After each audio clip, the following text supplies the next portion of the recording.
Je vous garantis qu'après avoir vu ce film, que vous ayez vu la filmographie de Marilyn Monroe ou pas, vous n'allez certainement pas voir cette actrice de la même façon que vous l'aurez pu imaginer.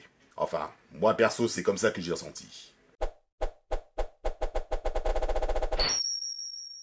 Salut à tous. Ah, Marilyn, un prénom si doux prononcé à l'oreille, telle une berceuse qui te plonge dans de doux rêves, et qui peut-être te permettrait de flirter avec l'une des plus belles femmes de l'histoire du cinéma. Oh.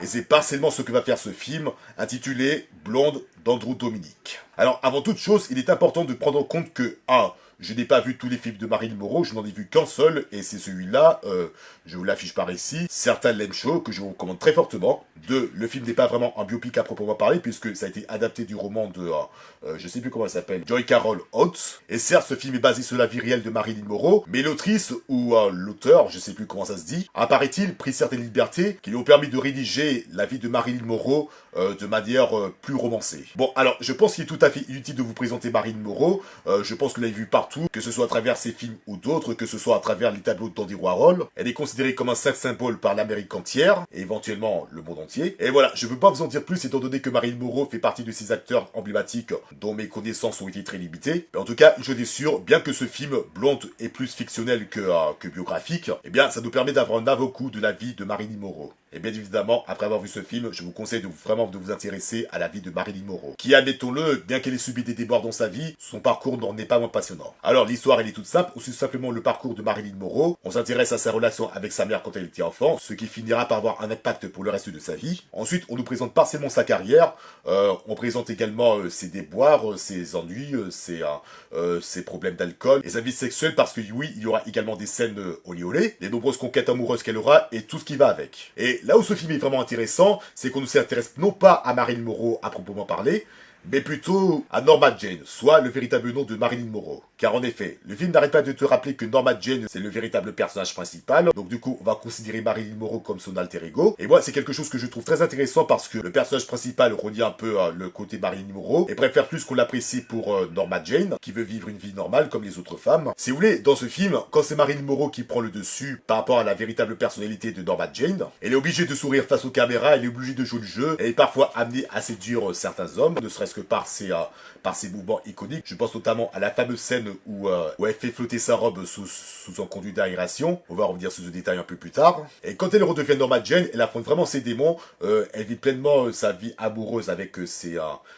compagnons de différentes époques. Mais la plupart du temps, elle se montre un peu dyslexique. Je sais pas si c'est comme ça que ça se dit. Je sais pas quel est l'objectif exact. Mais en tout cas, un truc qui m'a vraiment amusé avec elle, sans vouloir vous spoiler. Non, en fait, ça va être difficile pour moi de ne pas vous raconter le film sans vouloir vous spoiler. Donc, on va garder ça un peu pour plus tard. Et puisqu'on parle de Norma Jane, parlons un peu de son interprète, à savoir Ana de Armas. Franchement, elle est vraiment au top, cette actrice. Je l'ai beaucoup aimée dans ce film.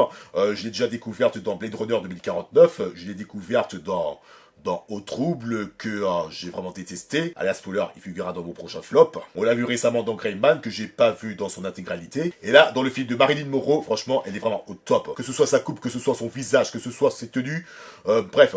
Elle a tout de Marilyn Monroe, et pendant un moment, j'ai presque oublié que c'était Ana de Armas. J'avais vraiment l'impression de voir Marilyn Monroe, mais vraiment elle, quoi. En plus, il y a certains points avec elle que j'ai beaucoup apprécié. L'attitude est vraiment impeccable, son jeu d'acteur est vraiment une merveille, et je dois vous avouer, je me suis resté un peu l'œil par rapport à son plastique, mais on va y revenir. Bref, Ana de Armas, en tant que Marilyn Monroe, elle est vraiment formidable. Alors, il faut savoir que précédemment, il y avait Jessica Chastain qui a été présentée pour le rôle de Marilyn Monroe, et qui a même été conseillée par Brad Pitt, parce que oui, ceux qui ne savent pas, Brad Pitt, c'est le producteur de ce film, enfin, l'un des producteurs. Et je crois qu'il y avait aussi Naomi Watts qui avait été présentée pour le rôle en 2010, parce que oui, ça fait quand même déjà plus de 10 ans que le film a été mis en projet. Mais bref, j'ai vu les visages, et après avoir vu Ana de Armas en tant que Marilyn Monroe, ça va être difficile de faire la comparaison, que ce soit en termes d'apparence ou en termes de prestations.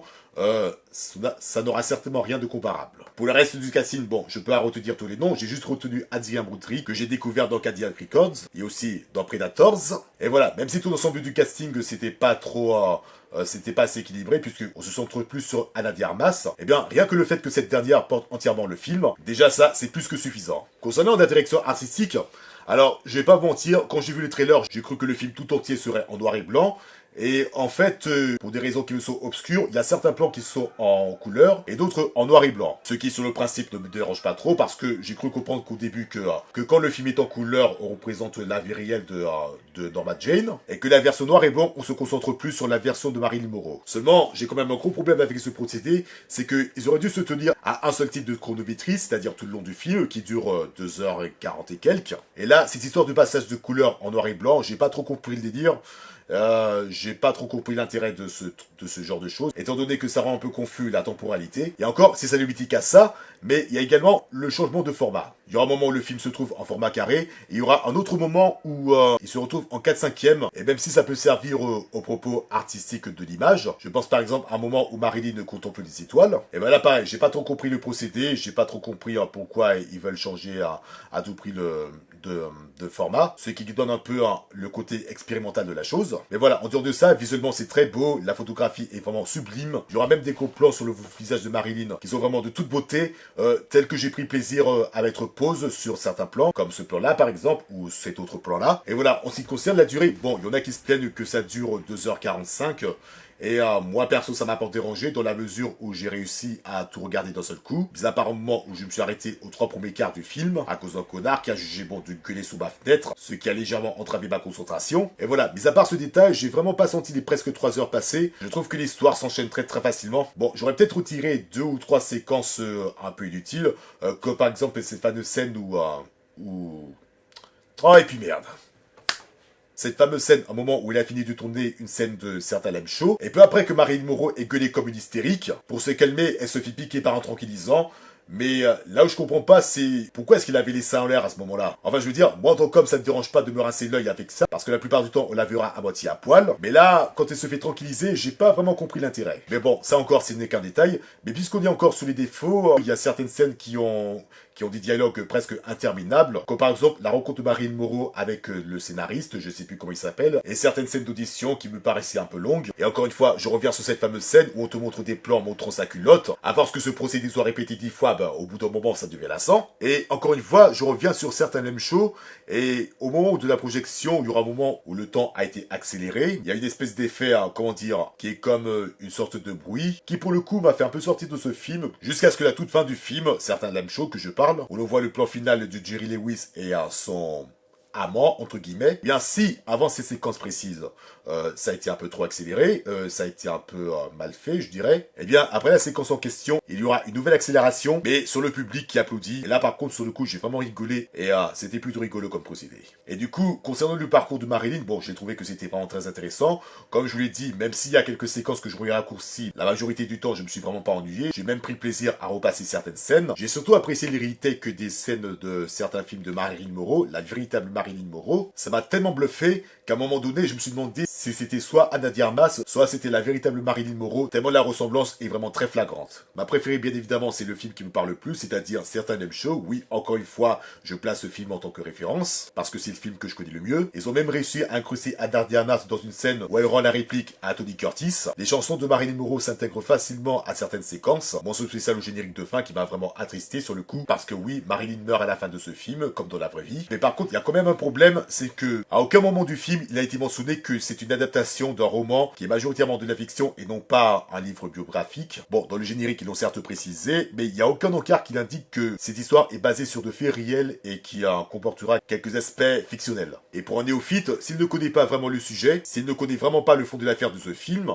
eh ben, il va peut-être penser que c'est comme ça que ça s'est vraiment passé dans la vie de Marilyn Monroe. Alors qu'en fait, non, la majorité des événements de ce film, comme du roman d'ailleurs, et de la pure fiction, tout ça, ça a été romancé pour rendre les choses un peu plus glamour. Donc du coup, pour ma part, je me suis vraiment pas ennuyé face à ce film. J'ai trouvé certaines scènes très glamour, j'ai trouvé certaines scènes très tristes, j'ai trouvé certaines scènes assez malaisante, on va dire. Je pense par exemple au premier gros plan où Marilyn Monroe se fait prendre par derrière, ou encore pire que ça, la scène de la pipe, bien qu'on ne voit rien du tout, mais bon, ça ne reste pas moi malaisant. Mais tout ça, ça apporte le propos du film parce que si du côté de l'agente masculine, enfin également l'agente féminine, mais bon, la majorité du temps c'est l'agente masculine, on considère Marilyn Monroe comme une sex symbole, soit une blonde très sexualisée, eh bien pour avoir le regard de Marilyn Monroe, il faut insister sur certains plans qui sont certes malaisants, mais en même temps, ça te sert un peu à comprendre ce que Marilyn peut ressentir lors des actes pas très...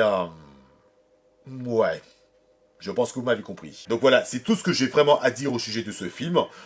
Donc je sais pas si je peux vraiment vous conseiller de regarder ce film. Vous n'avez qu'à voir de votre propre gré. Vous ferez votre propre avis, bien évidemment. Après, je pense qu'il y aura une grande partie qui vont déprimer par rapport à la fin de ce film.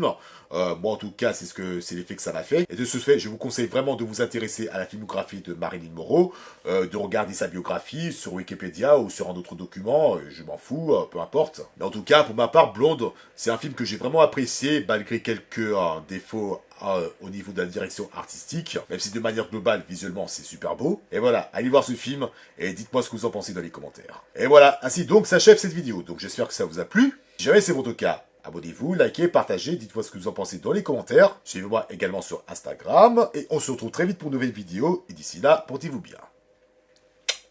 Ciao.